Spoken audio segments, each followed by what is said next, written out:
The Harlem Renaissance is one of the most iconic cultural periods in African American history. Throughout the decade of the 1920s, black writing, art, and music flourished, ushering in a cultural revolution that rocked the United States. One of the most important factors that accounted for the rise of what we know of as the Harlem Renaissance is the migration of black peoples from the South to urban centers like Harlem.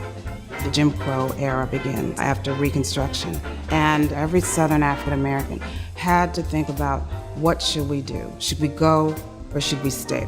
For many of these people, it was a matter of life and death, literally. Sometimes in the most repressive times, we create the most extraordinary art. Amidst the fervor of the Great Migration, bold, exciting forms of black music evolved, along with venues to listen and dance to this music. Blues and jazz clubs became a central part of life in Harlem, where artists such as Louis Armstrong and Duke Ellington, Bessie and Mamie Smith rose to prominence. He began to cry. He went away and never even said goodbye. The era also saw the burgeoning of literary work by and about African Americans, which the writer Alain Locke compiled into an anthology.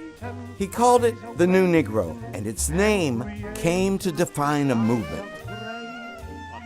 The Harlem Renaissance is a facet of a larger movement that we think of as the New Negro movement, where you have a new generation of black people, by this point, 2 generations out of slavery, using the arts as a way to help people gain broader civil and political rights. Some of the framers of what became the Renaissance make the argument that the artistic worth of a people has to be proven by the worth of the art and literature they produced, and especially for people that historically, over centuries, have been defined as without culture, without history, and without any record of achievement.